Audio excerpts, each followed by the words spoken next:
Hello class. So last class में हम continue कर रहे थे chapter system of particle and rotational motion and उसमें हमने एक न्यू टॉपिक शुरू कर दिया था जो था angular velocity. Okay, and last class में हमने समझा था कि अगर ये कोई सर्कल है, ओके, ये कोई फिक्स्ड एक्सिस है,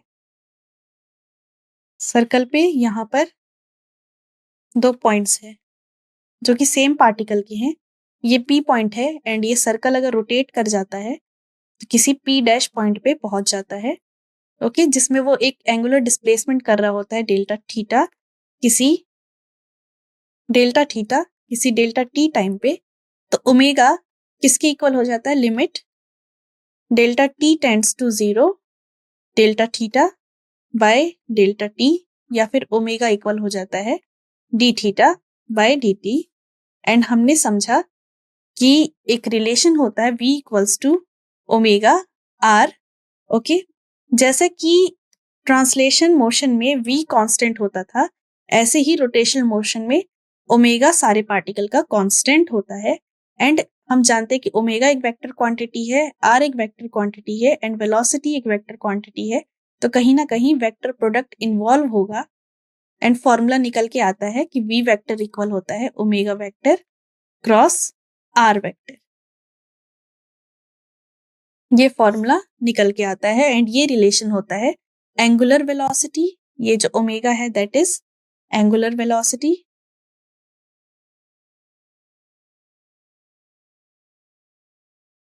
एंड v क्या है? Linear velocity. सो ये रिलेशन होता है एंगुलर एंड लीनियर वेलोसिटी का, ओके। अब हम आगे चलते हैं।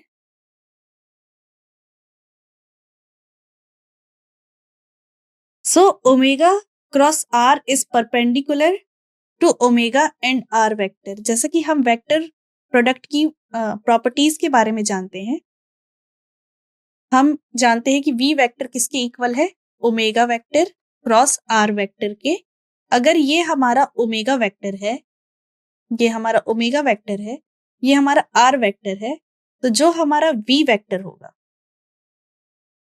जो कि इक्वल है ओमेगा क्रॉस r वेक्टर के, वो परपेंडिकुलर होगा बोथ r वेक्टर पे भी एंड ओमेगा वेक्टर पे भी। ये क्रॉस प्रोडक्ट की प्रॉपर्टी होती है and has the magnitude of omega R perpendicular, ठीक है। एंड अगर हम इसकी मैग्नीट्यूड की बात करें जाए, वी वेक्टर की अगर हम मैग्नीट्यूड की बात करा जाए तो वो हो जाएगा ओमेगा वेक्टर का मैग्नीट्यूड आर वेक्टर का magnitude into sine theta. And R vector sine theta को हम लिखेंगे आर परपेंडिकुलर, क्योंकि अगर हम ट्रायंगल ड्रॉ करें, ये हमारा आर वेक्टर है, ये हमारा थीटा वेक्टर है, तो ये वाला जो एक्सिस होगा वो होगा आर वेक्टर का मैग्नीट्यूड साइन थीटा एंड ये वाला जो एक्सिस होगा वो है आर वेक्टर का मैग्नीट्यूड कॉस थीटा। तो यहाँ पर आप देख रहे हो कि आर वेक्टर का मैग्नीट्यूड साइन थीटा परपेंडिकुलर है बेस पे, तो इस वाले पूरे को बोला जाता है आर परपेंडिकुलर। तो अगर हम बी वेक्टर की मैग्नीट्यूड की बात करें जाए तो वो हो जाएगा ओमेगा वेक्टर का magnitude into R perpendicular, okay. यहाँ पर वही लिखा गया है। The relation v equals to omega cross r holds for any rotation. ये जो फॉर्मूला, ये जो हमने रिलेशन समझा है, ये हर टाइप के रोटेशन में इन्वॉल्व होता है। किसी भी टाइप का रोटेशन हो, किसी एक फिक्स पॉइंट पे रोटेशन हो, एक्सिस के अराउंड रोटेशन हो, रोटेशन प्लस ट्रांसलेशन चल रहा हो, ये फॉर्मूला हर जगह अप्लाई होता है। For a fixed axis rotation the direction of omega is constant. अगर एक्सिस फिक्स है, ठीक है, रोटेशन हो रहा है, तो क्या होगा? डायरेक्शन जो होगा ओमेगा का वो हमेशा कांस्टेंट होगा। बट दूसरे टाइप के रोटेशन पे डायरेक्शन ऑफ ओमेगा जरूरी नहीं है कांस्टेंट हो। For general rotation both magnitude and direction of omega can change over time. जैसे कि मैंने कहा, फिक्स्ड एक्सिस रोटेशन पे ही ओमेगा का डायरेक्शन कांस्टेंट होता है। किसी और टाइप के रोटेशन पे जरूरी नहीं है कि ओमेगा का डायरेक्शन कांस्टेंट हो। लास्ट लाइन से हम ये चीज भी समझ गए हैं कि जनरल रोटेशन में जरूरी नहीं है कि ओमेगा का डायरेक्शन कांस्टेंट हो, वो चेंज हो सकता है टाइम के साथ। अब हम एक नया टॉपिक शुरू करने जा रहे हैं एंड नए वर्ड से इंट्रोड्यूस होने वाले हैं। पहला वर्ड है टॉर्क एंड दूसरा वर्ड है एंगुलर मोमेंटम। ओके, ये बहुत इंटरेस्टिंग क्लास होने वाली है। आई होप आप सब अच्छे से अटेंशन दे रहे होंगे। So in this section we shall acquire ourselves with two physical quantities. अब हम क्या करेंगे, दो डिफरेंट फिजिकल क्वांटिटीज के बारे में स्टडी करेंगे। एक है टॉर्क एंड एक है एंगुलर मोमेंटम, जिसको वेक्टर प्रोडक्ट से ही हम डिफाइन कर सकते हैं, इसलिए वेक्टर प्रोडक्ट को समझना बहुत ज्यादा इंपॉर्टेंट था। These, as we shall see, are especially important in the discussion of the motion। और ये जो दोनों चीजें हैं, torque and angular momentum, system of particle के मोशन को स्टडी करने के लिए, रिजिड बॉडी की मोशन को स्टडी करने के लिए बहुत ज्यादा इंपॉर्टेंट रोल प्ले करता है। तो आप समझते हैं टॉर्क, जिसको बोलते हैं मूवमेंट ऑफ फोर्स भी। सो जो रोटेशनल एनालॉजी है फोर्स की लीनियर मोशन में, रोटेशनल मोशन में उसको क्या कहते हैं, टॉर्क कहते हैं। जैसे वेलोसिटी का रोटेशनल मोशन में रिलेशन क्या है, ओमेगा क्रॉस आर। तो कहीं भी आर का इन्वॉल्वमेंट शो करता है कि वो किसमें है, रोटेशनल मोशन में है। तो ऐसे ही वेलोसिटी का एनालॉजी था क्या, एंगुलर वेलोसिटी। ऐसे ही फोर्स का एनालॉजी है टॉर्क। तो कंसीडर करो एक दरवाजा है, ओके, दरवाजा है, आप उसको खोल रहे हो। आप जब दरवाजे को खोल रहे हो, मतलब दरवाजा रोटेट हो रहा है एंड किसी और पोजीशन पे जा रहा है, तो दो चीज यहाँ पर काम कर रही है। एक ये रेडियस एंड दूसरा कितना फोर्स आप लगा रहे हो दरवाजे पे ताकि वो इस साइड रोटेट होने लग जाए। अगर ये यहाँ से दरवाजा अटका हुआ है, ओके, ये दरवाजे की वॉल है, ये दरवाजा है, मैंने फोर्स लगाया एंड ये रोटेट होना शुरू हो गया। तो कितना फोर्स लगा है रोटेशन करने के लिए, उसको हम मेजर करते हैं टॉर्क से। एंड टॉर्क का जो फॉर्मूला होता है, टॉर्क का सिंबल है ये, इसे टाउ बोलते हैं, ऐसे भी ड्रॉ कर दिया जाता है, इसको टाउ बोलते हैं। टाउ इक्वल होता है आर एफ साइन थीटा।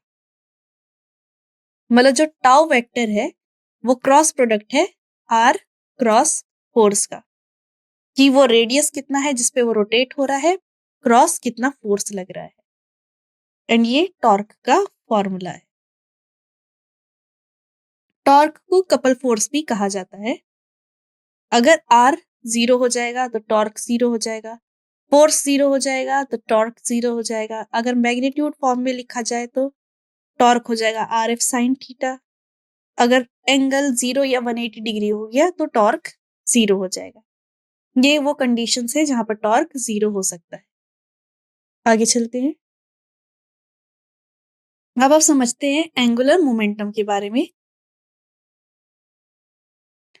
जैसे कि moment of force is the rotational analogy of force.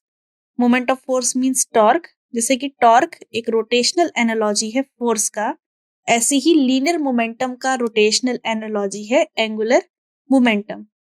तो सबसे पहले डिफाइन करते हैं एंगुलर मोमेंटम को for the special case of single particle and look it's usefulness in the context of the single particle system. तो angular momentum को सबसे पहले हम सिंगल पार्टिकल सिस्टम में पढ़ते हैं, फिर उसके बाद क्या करते हैं, डिफाइन करते हैं an particle of the system के लिए एंगुलर मोमेंटम क्या होता है। Like movement of force, angular momentum is also a vector product. Movement of force मतलब जो टॉर्क था वो आर क्रॉस एफ था, ऐसे ही एंगुलर मोमेंटम जिसको एल से रिप्रेजेंट किया जाता है, एल वेक्टर हो जाएगा R cross linear momentum T. And linear momentum होता है mass time velocity. So mass R cross mass time velocity vector, mass because एक कांस्टेंट है तो m बाहर आ जाएगा, फॉर्मूला हो जाएगा r क्रॉस v। ओके, ये लीनियर मोमेंटम, ये एंगुलर मोमेंटम का हमें एक फॉर्मूला मिल गया है। So consider particle of mass m and linear momentum p at a position vector r relative to origin o। ये हमारा एक्सिस है, कोई r वेक्टर डिस्टेंस पे कोई पार्टिकल है जिसका मास m है एंड उसके पास लीनियर मोमेंटम p है। तो एंगुलर मोमेंटम हो जाएगा r cross p vector. Okay. The magnitude of the angular momentum, magnitude कितना हो जाएगा? L equal to rp sin theta, because L vector क्या था? r क्रॉस p वेक्टर, तो L हो जाएगा r p sin थीटा। अब हम जानते हैं कि r sin थीटा क्या होता है? r परपेंडिकुलर, या फिर p sin थीटा क्या हो जाएगा? p perpendicular. तो L को हम लिख सकते हैं आर पी परपेंडिकुलर या आर परपेंडिकुलर P, जहां पर R परपेंडिकुलर है R sin theta and P perpendicular है P sin थीटा। आगे चलते हैं। We expect angular momentum to be zero, हम एक्सपेक्ट करते हैं कि एंगुलर मोमेंटम L जीरो है जब लीनियर मोमेंटम जीरो है, या फिर R जीरो होगा, and because sine theta involve है तो थीटा जीरो या 180 डिग्री होगा, तो लीनियर एंगुलर मोमेंटम जीरो हो जाएगा। The physical quantity, moment of force and angular momentum have an important relation between them. Torque and angular momentum भी एक दूसरे से रिलेटेड है। हम सब जानते हैं कि फोर्स एंड लीनियर मोमेंटम भी एक दूसरे के साथ रिलेटेड होते हैं। कैसे? dp by dt किसके इक्वल होता है? फोर्स। ऐसे ही क्या dl by dt टॉर्क के इक्वल होगा? Yes, dl by dt torque के इक्वल होता है। तो जैसा फोर्स एंड लीनियर मोमेंटम के बीच में रिलेशन होता है, similarly torque and angular momentum के बीच में रिलेशन होता है। एंड ये हम रिलेशनशिप को प्रूव करने की कोशिश कर रहे हैं कि dl by dt क्या टॉर्क के इक्वल होगा, उसको हम प्रूव कर रहे हैं। तो L क्या होता है? R cross P। अब हमने क्या कर दिया? डिफरेंशिएट कर दिया। पहले फर्स्ट का differentiation second as it is, then second का differentiation first as it is. हम जानते हैं कि dr by dt v होता है, और dp by dt क्या हो जाएगा? p क्या होता है? Mass into velocity. मास बाहर आ जाएगा एंड क्या हो जाएगा? ये टर्म कन्वर्ट हो जाएगी m r cross dv by dt पे। p mv होता है, मास कांस्टेंट है, तो v क्रॉस v क्या हो जाएगा? सेम वेक्टर का क्रॉस प्रोडक्ट जीरो होता है, तो v क्रॉस v क्या हो जाएगा? जीरो। तो ये वाली टर्म तो जीरो हो गई। dv by dt क्या होता है? एक्सेलरेशन, तो r vector cross m a vector बन जाएगा, एंड m a फोर्स होता है। सो हमें मिल गया कि dl by dt r cross f vector होता है, जो कि इक्वल है टॉर्क वेक्टर के। तो ये रिलेशन सेटिस्फाई कर रहा है। ये रिलेशन होता है टॉर्क एंड एंगुलर मोमेंटम के बीच में। यहां पर हमने सेटिस्फाई कर दिया, because v cross v zero है, तो ये वाली टर्म जीरो हो गई, and dp by dt force होता है। सो dl by dt किसके इक्वल है? टॉर्क के इक्वल है। ये बहुत ज्यादा ही इंपॉर्टेंट रिलेशन है कि dl by dt टॉर्क के इक्वल है। आगे चलते हैं। Thus the time rate change of angular momentum, the time rate change of angular momentum is equals to the torque acting upon it। और ये फॉर्मूला किसकी एनालॉजी है? कि the rate change of linear momentum is equals to force applied on it। ऐसे ही the rate change of angular momentum is equal to the torque acting on it। तो Newton second law का ही ये rotational motion में analogy है। आगे चलते हैं। Total linear momentum system of particle का क्या होगा? सारे लीनियर मोमेंटम के सम के इक्वल होगा, जिसको हम कैपिटल L से रिप्रेजेंट कर रहे हैं। जैसे total mass of the system क्या था? सारे के सारे इंडिविजुअल मासेस का सम। ऐसे ही टोटल एंगुलर मोमेंटम क्या हो जाएगा? सारे के सारे इंडिविजुअल एंगुलर मोमेंटम का सम। एंड एल आई क्या हो जाएगा? आर आई पी आई, जहां पर आर आई पोजिशन वेक्टर है उस पार्टिकल का, ith पार्टिकल का, एंड पी आई क्या है? लीनियर मोमेंटम है ith पार्टिकल का। सो कैपिटल एल जो कि है समेशन एल आई, इक्वल है summation R I cross P I के। ये जनरल डेफिनेशन है एंगुलर मोमेंटम की जब हमारे पास nth सिस्टम ऑफ पार्टिकल है। ठीक है, ये जनरल डेफिनेशन है एंगुलर मोमेंटम की, ये हमें क्लियर है। ओके, आगे चलते हैं और पढ़ते हैं an experiment with the bicycle rim. बहुत अच्छा ये एक एक्सपेरिमेंट है। आप बाइसाइकिल का रिम पकड़ो और उसको उसके एक्सेल से पकड़ लो। ठीक है, 2 स्ट्रिंग से उसको क्या करो, अटैच्ड कर दो, उसको ए एंड बी पॉइंट बोल दो। Hold both the string together in one hand such that the rim is vertical. अब दोनों की दोनों स्ट्रिंग को इस तरीके से पकड़ दो ताकि वो जो रिम है वो वर्टिकल हो जाएगा। अगर आप एक स्ट्रिंग को भी छोड़ दोगे, ये एक्सिस है, यहाँ पर साइकिल की रिम लगी हुई है, यहाँ से एंड इस साइड से आपने दोनों साइड से थ्रेड से पकड़ लिया है, तो आप जैसे ही थ्रेड से पकड़ के रखोगे तो वो वर्टिकल हो जाएगा साइकिल का सर्कल पार्ट। जैसे ही आप एक थ्रेड को छोड़ोगे तो एक थ्रेड के सहारे ही वो साइकिल का रिम लटका हुआ है तो ऐसे टिल्टेड हो जाएगा। बट अगर आप इस व्हील को रोटेट करने लग जाओगे बहुत तेजी से तो फिर से क्या हो जाएगा, एक्सेल बिल्कुल सीधा हो जाएगा, डायरेक्शन साइकिल की रिम की वर्टिकल हो जाएगी।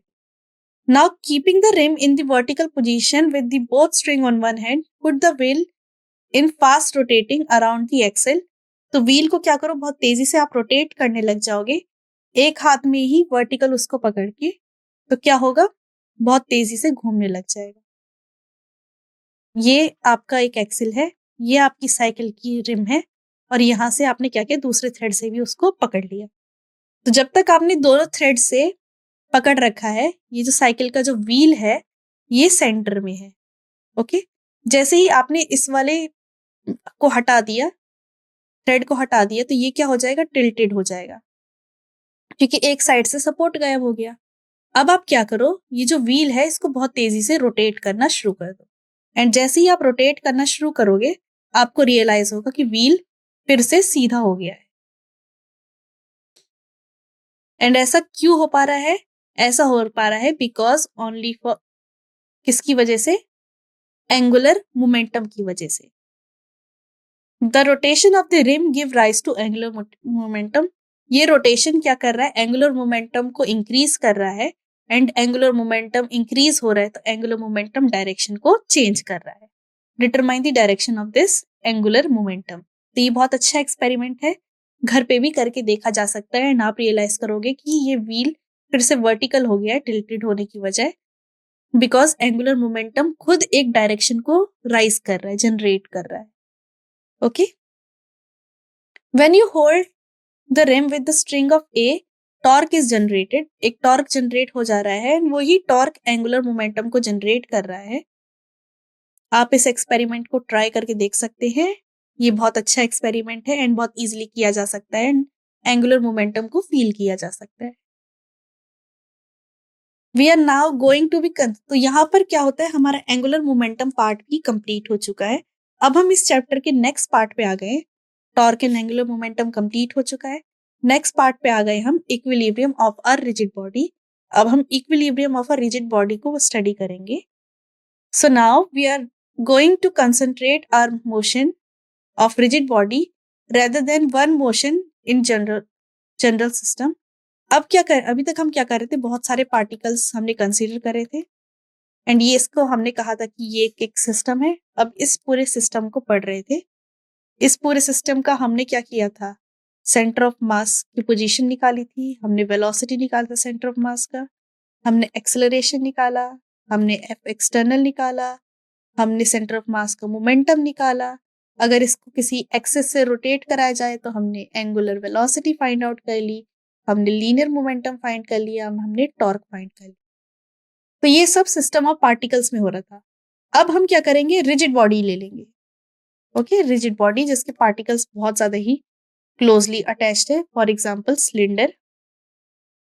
तो ये सिलेंडर एक रिजिड बॉडी है जिसके पार्टिकल बहुत क्लोजली अटैच्ड है। अब इस सिस्टम में इन सारी चीजों को फाइंड आउट करने की कोशिश करेंगे। सो इस टॉपिक को बोलते हैं equilibrium of a rigid body. इसको हम नेक्स्ट क्लास में समझने की कोशिश करेंगे। आई होप आपको आज की क्लास पसंद आई होगी, जिसमें आज हमने टॉर्क, एंगुलर मोमेंटम, उसके बीच के रिलेशन एंड एक बहुत अच्छा एग्जाम्पल किया था बाइसाइकिल व्हील वाला। ओके, बाइसाइकिल व्हील वाला एक्सपेरिमेंट बहुत अच्छा एक्सपेरिमेंट है, जो कि एक्सप्लेन कर सकता है कि एंगुलर मोमेंटम कैसे डायरेक्शन को राइज करता है। जैसे ही हमने व्हील को रोटेट करना शुरू हुआ था, टॉर्क जनरेट हुआ, एंड टॉर्क जनरेट होने की वजह से एंगुलर मोमेंटम जनरेट हुआ, एंड एंगुलर मोमेंटम ने क्या किया, डायरेक्शन को चेंज किया, जिसकी वजह से व्हील एक थ्रेड के सपोर्ट पे भी बिल्कुल वर्टिकल ग्राउंड से खड़ा रह पाया। तो ये बहुत अच्छा एक्सपेरिमेंट था, एंड नेक्स्ट क्लास में हम पढ़ेंगे equilibrium of a rigid body. So I hope आपको आज की क्लास पूरी तरीके से समझ में आई होगी। तो अब हम नेक्स्ट क्लास में मिलते हैं। Thank you.